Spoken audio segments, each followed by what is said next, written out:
Let's talk about a world that's gone completely dark. And I don't mean just a citywide blackout, I mean a fundamental full-stop reset of civilization.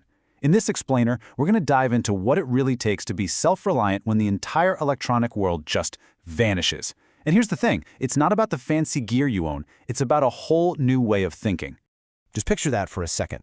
You wake up, and there's no hum from the fridge, no distant traffic, no blue light from your phone. Nothing.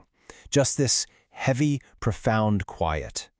This is the first thing our source material wants you to feel because it makes one thing crystal clear. This isn't just an inconvenience. It's the end of the world as you know it. And your first real challenge isn't finding food, it's learning how to cope with that silence.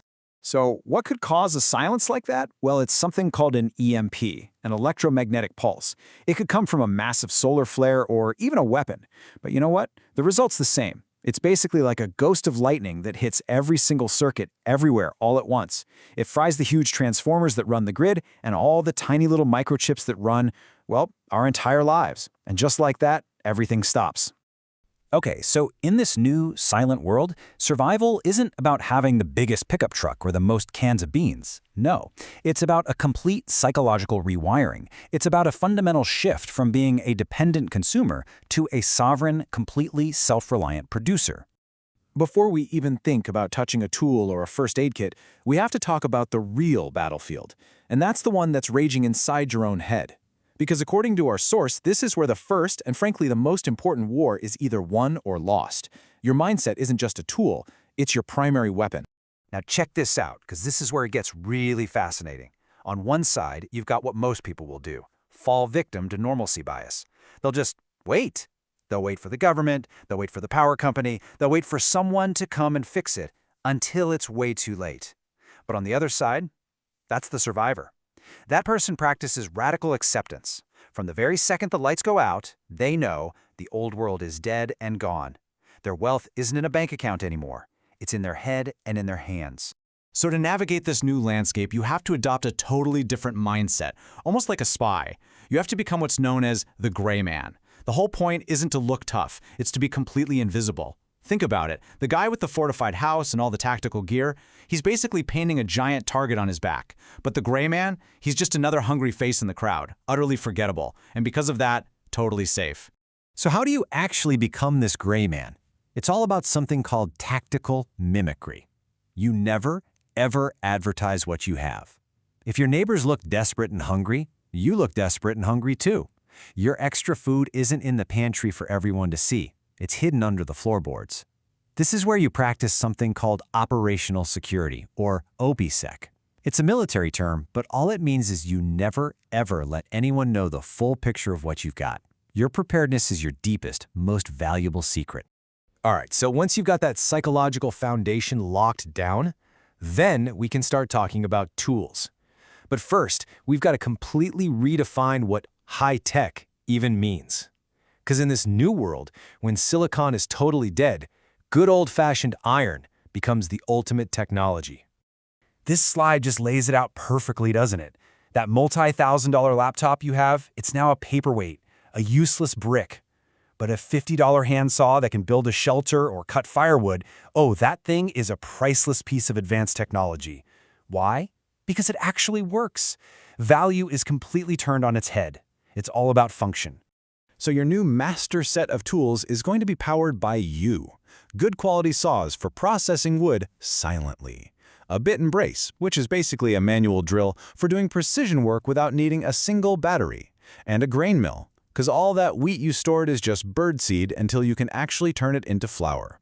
These are the kinds of tools that provide real, honest-to-goodness sovereignty. You know, you can last for weeks without food, but you can only go a few days without water. So while storing it is great, being able to produce it, that's freedom. And the solutions are often hidden right under our noses. Your hot water heater? It's secretly holding a reservoir of 40 to 80 gallons of clean water. A simple plastic sheet laid out overnight can pull drinkable dew right out of the air. And that brings us to one of the most brilliant low-tech solutions there is. The biosand filter. This is ancient technology, but it's genius.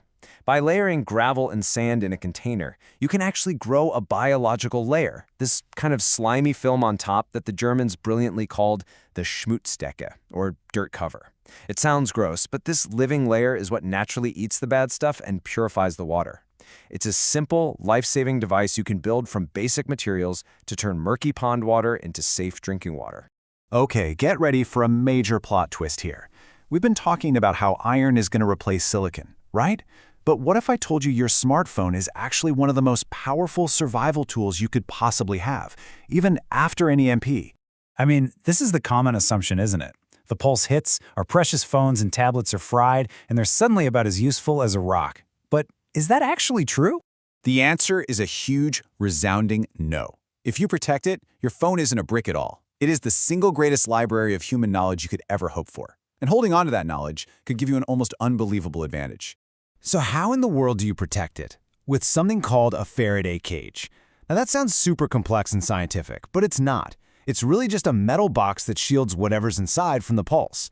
The source material points out that something as simple as a galvanized steel trash can with a good, tight-fitting lid can do the job perfectly.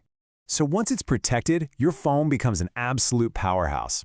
GPS satellites are way up there, high above the atmosphere, so they might still work. That means your offline maps could still gouge you. But the real treasure? A massive PDF library. We're talking thousands of books on medicine, engineering, farming, first aid, you name it. Powered by a little solar panel, this digital ghost could make you the most knowledgeable person for 1,000 miles in any direction. So, you've mastered your mind, you've got your tools, and you've got your secret library of information. But you know what? All of it could be completely useless if you try to go it alone. The next, and maybe the most critical survival asset of all, is other people. Remember this number, 150. It's called Dunbar's number. An anthropologist named Robin Dunbar figured out that this is basically the cognitive limit, the maximum number of people we can have a real, stable social relationship with. Where you actually know who everyone is and how they all relate to each other. This isn't just a random number. It's the anthropological blueprint for your survival tribe. And this, right here, might be the ultimate takeaway. The whole image of the lone wolf survivor is a Hollywood fantasy. It's a myth. In every real disaster throughout all of human history, it's the groups that band together that actually make it. The lone wolf dies, the tribe endures. Building this tribe doesn't wait for a crisis. It starts now. You need to identify the skills right there in your neighborhood. Who's the nurse? Who's the mechanic? Who knows how to garden?